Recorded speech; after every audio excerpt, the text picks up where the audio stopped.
How you doing there? Welcome back to Babylon Talmud. Today we're studying Daf Chav Zayin, Daf 27 of Masechta Kiddushin. Friends. Yo, friends, what up? So, what do we... Oh, okay. Alright. I don't think today should be too complicated. So, we're kind of continuing on the discussion of Nechasim she'ein le'em achrayis niknin in Nechasim she'yesh le'em achrayis. So we'll continue discussing that for the first half of the daf. The second half of the daf, we are going to discuss Gilgul Shvuah. When, for example, we had said in the Mishnah that, while we don't have Shvuahs for Karka, but if you're making a Shvuah for Metaltalin, so then we can apply that to Karka as well. So while, right, it's like, is that called like a secondary offense or something like that? Like you can't, aren't there like certain like tickets, for example, like when you're like driving tickets, like there's certain things you can't get pulled over for? But if you get pulled over for your speeding tickets, then they can like give you a ticket for that too or something. It's like one of those things. So you can't swear, you don't swear for like karka, but if you're swearing anyways for metaltalin, so then you can apply it to the karka as well. Alright, so now, we're going to start in the Chav Zayin and Amud Aleph. We got about halfway through the Amud already, which is great. So we're by the two dots, about halfway through the Amud, where it says, Ibarilu de'asa kasha. Miba inon agav olo. Okay, fine. So do you have to say agav, right? Do you have to say by means of? Do you have to say that this pie of pizza is being acquired by means of the land? Or can you leave that out and it still gets acquired by means of the land, even if you don't say so explicitly? Olo, or do you not have to say so explicitly? Tashma, come in here. Dekatane kolhani. Well, we just, if you remember from yesterday, we gave like 3 examples, right? If you back up to like 5 lines into the Amud, it says Tashma Damar of Yitzchak Rav bar Yitzchak Amarav Shnei Shtarisein Zichu Besad Azol Floni V'chizvilo as Ashtar, etc. So we had all these examples. V'lokatani Agav, and nobody there mentioned Agav. So we want to argue that saying Agav by means of is not necessary. V'letaimich, which the Gemara says, well, based on that logic, Kni mikatani. It doesn't say in any of those examples, Kni, be kona it. El ada omar Kni, hachanami, ada omar agav. But even so, you still do have to say acquire it. Here also, you do have to say agav. V'ilchsat tzvurim lo ba'inan agav v'kni ba'inan. The halach is, while we don't need the pizza pie to be on the field, you do need to say Kni, acquire it, and you do need to say agav by means of the field. Okay. What if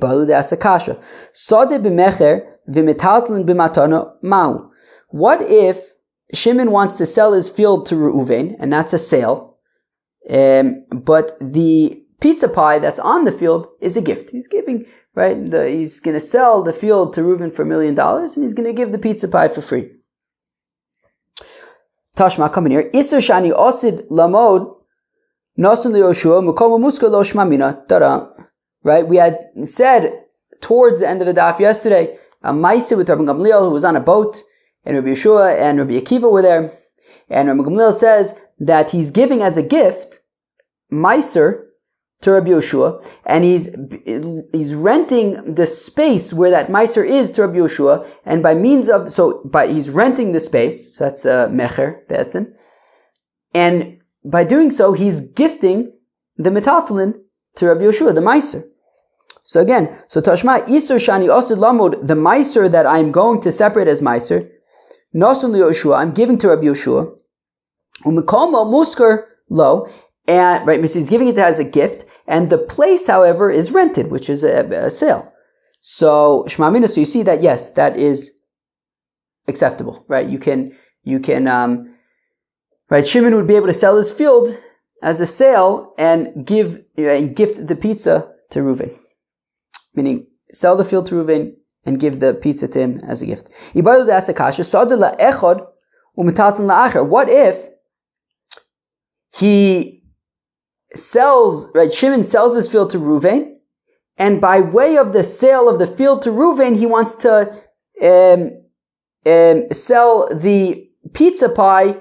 He wants Levi to get the pizza pie, right? So by means of the kinyan of the field to Reuven, there's a kinyan of the pizza pie to Levi. Mau. What's the halacha? Toshma, come in here. Isur shani osid lamod that Rabbi Gamliel had said that the Meiser Ani that he was going to separate, Nasun Akiva ben Yosef Kidei she'izake bo la'aniyim u'mukamu muskalo. Rabbi Gamliel says, I'm going to rent out the place where the Meiser Ani is.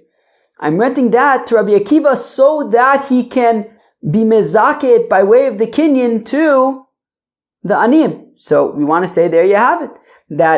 So in our case, Ruvain can make the kinyan on the field so that Levi can then can get the pizza pie.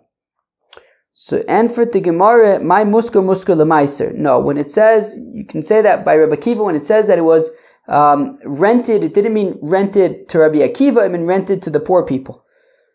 Right? So Rabbi Akiva wasn't actually making the kinyan on behalf, right, of the space in order to be mezakah the metaltalin to the aniyim. No, it was the space was being musker to the aniyim. The ibai sema. Alternatively, Shani Rabbi Akiva di Adaniyim Hava. Rabbi Akiva is a special example because he was the representative of the Aniyim, so he basically can act on their behalf. He's not, a random Ruvain and Levi situation. He was the Gabai of the Aniyim. That's why he was able to accept that's why he was able to make a kinyan on the space in order to be Mizaka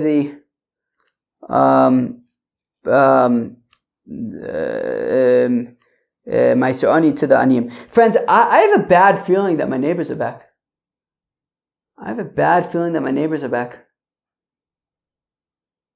Hard to tell. Somebody was going up the stairs before. I don't know. I'm a little nervous. I thought they left. Omar Rava says, Rava lo shanu elo shenosan demei kulon. When we say that metaltalin can be acquired together by way of karka, that's only if he paid for the metaltalin. So if we're talking about, so let's say, forget about pizza for now, right? Let's say let's say Shimon is selling his house to Reuven, and together with the house, he's also selling, the furniture, he's selling the car, he's selling everything. Shimon's got to get out of there. He needs the money, whatever it is, everything. So he makes a kinyan, right? So he sells the property to Reuven, and with the property, Reuven gets all this metaltalin. So says Rava, Reuven has to pay for all that. He can't just pay for the house and then get everything for free. He gets what he paid for, right? So again, Omar Rava says Rava lo shanu ela shenosan demei kulon. That's assuming that Reuven paid for all that stuff. Avalo nosin demei kulon. But if Reuven didn't pay for all of it, lo kana ela keneged ma'osav. You get what you paid for, right? Right? You ever heard the phrase, you get what you paid for? That phrase comes from Daf Chav Zayin in Masechta Kiddushin. You get what you paid for, right? Lo kana ela keneged ma'osav. You get what you paid for. That phrase comes from Daf Chav Zayin in Masechta Kiddushin. So we say, yeah, sure. Reuven can make a kinyan on all the metaltalin by way of the karka if he paid for it. Tana Kavasa de Rava, there's a brisa supporting Rava. Yofik koyach kesef mikoyach hashtar v'koyach hashtar mikoyach kesef. That in some ways money is stronger than a document, and in other ways a document is stronger than money. Yofik koyach kesef. Money is stronger than a document. Shakesef podim b'akdeshus u'maiser sheni mashen kem b'shtar. That money can be used to redeem hekdish. It can be used to redeem maiser sheni. But a document cannot. You can't write an IOU. You can't write an IOU to the gizber, to the temple treasury. V'yofik koyach hashtar, and in some ways a document is stronger than money. Shashtar motzi babasi so mashen came bekesef. You can use a document to divorce a wife. You can't use money to divorce a wife. It says v'chosa, as we learn, v'chosav la sefer krisus. Right? B'chsiva miskareshes, v'enu miskareshes b'shtar. Right? As we learned. V'yofik koyach shnei mikoyach chazaka, and kesef and shtar are stronger than chazaka. V'koyach chazaka mikoyach shneim, and in some ways a chazaka is stronger than kesef and shtar. That kesef and shtar are able to be koneh by an eved ivri, but not a chazaka. Masha'en came b'chazaka, which is not the case by chazaka. Yafa koyach chazaka, but the koyach of a chazaka is stronger than my kesef and shtar. Shechazaka, because when it comes to chazaka, machar lo eser sadis be'eser medinas.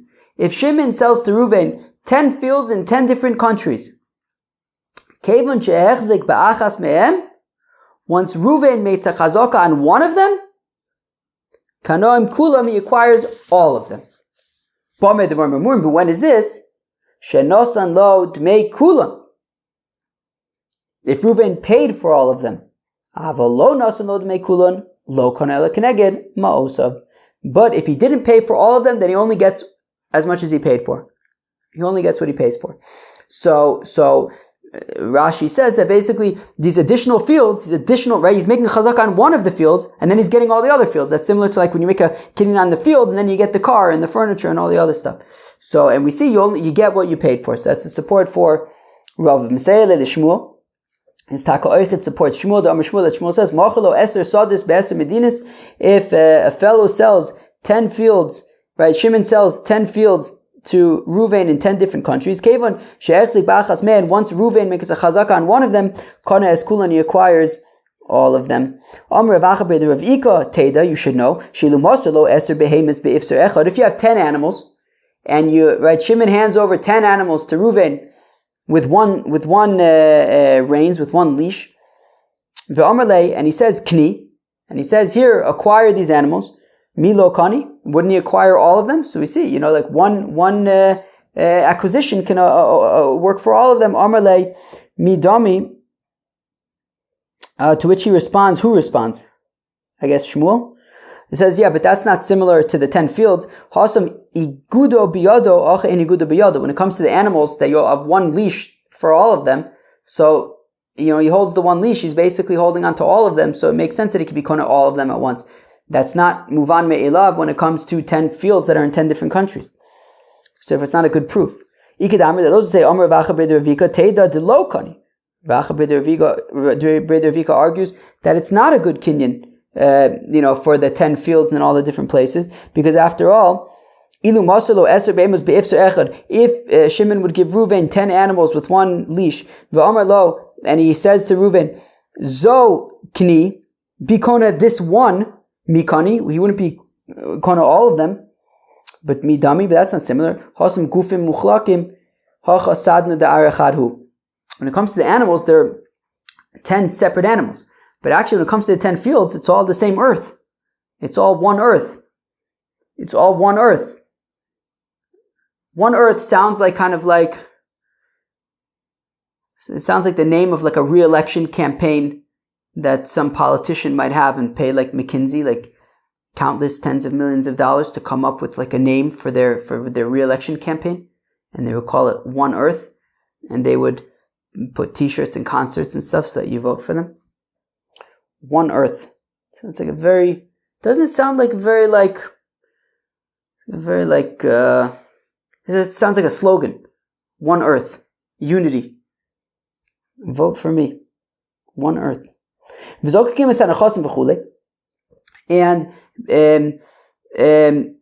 if you have to swear for nechasim she'ein lam achrayis, right, metaltlin, that can also cause you to swear for karka. So for example, so what's an example where you might have to swear for metaltlin? For example, if Shimon says to Reuven, I lent you $1,000, and Reuven says, no, you only lent me $500, right? Meaning Shimon says 1,000, Reuven says 500. So mod mixas satani yishava. So Reuven has to swear that he's telling the truth.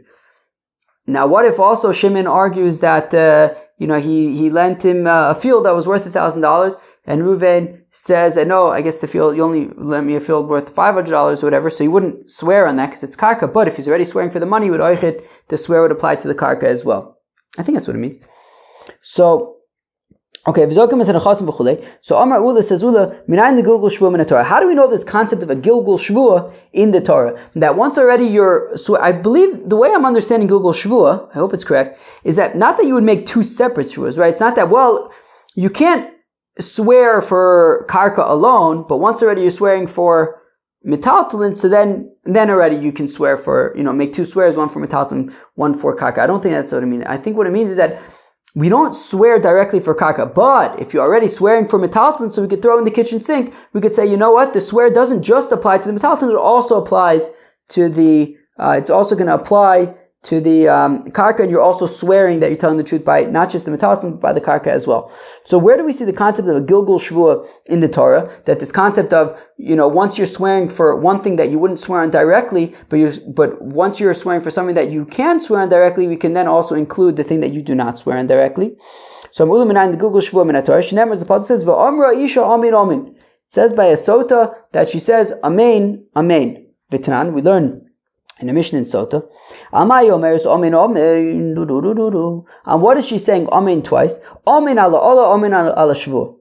Amen for the curse, right? That she's gonna be in big trouble and die, betzim. And one for the shvur, for the swear that she swears that she's telling the truth. Amen meish zeh, amen meish acher. Amen that she didn't have an affair with this guy or with any other guy. Amen shalosa tisi arusa v'nesua shemeres yavim v'chnusa. That I was not a sota when I was engaged. I was not a suta when I was married. I was not a sota when I was shomeres yavam, right, awaiting yibum, nor post yibum when I was married to my brother-in-law, my once brother-in-law, former brother-in-law. Hi arusa echidamis. Now, when we say that she swears that she didn't have, that she wasn't a sota when she was an arusa, when she was engaged, tell me more about this. Ilem de kanila k'shi arusa, v'kamashkila k'shi arusa. If it's talking about where he warns her when she's engaged, when she's betrothed, and she's also drinking the meisota when she's betrothed. But the halach is that when it comes to an arusa or a shomeres yavam, they don't drink the meisota. They just, they have to walk out of that relationship. They can't pursue that the relationship with their fiance or with the yavam, and they don't get their ksuba. My time, how come tachas ishech amrachmana veleka? Because it says tachas ishech, your husband, and that's post nisuin, and therefore sota doesn't apply to an arusa. So she doesn't drink meisota. Ella dekani lakshi arusa.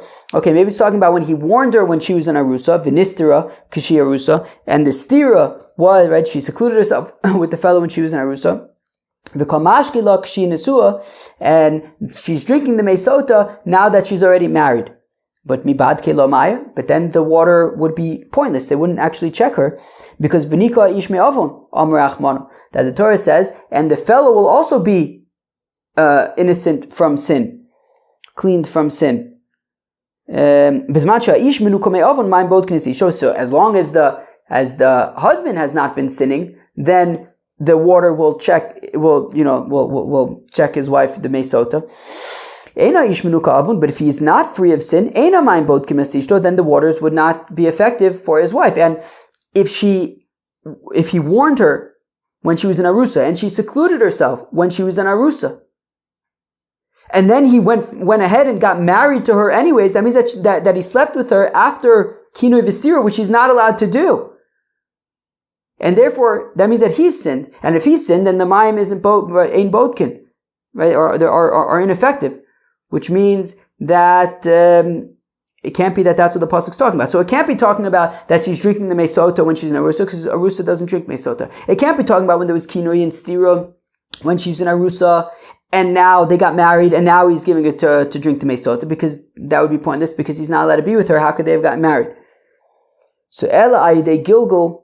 Rather, it's talking about a gilgul shvua. What it means is that, no, it's talking about a sota after marriage, right? They got married, and he suspects her, and there's kinoi, and there's stira, and then when she's swearing that she didn't have an affair, not only does she swear that she didn't have an affair post-marriage, she also swears that she didn't have an affair when she was in arusa. So even though we wouldn't go through the whole sota thing directly with an arusa, we go through the sota thing only with an nesua, but once she's in nesua and we're going through the whole process of the shvua doesn't apply that just only to when she was a nesua she didn't have an affair, but even when she was in arusa as well.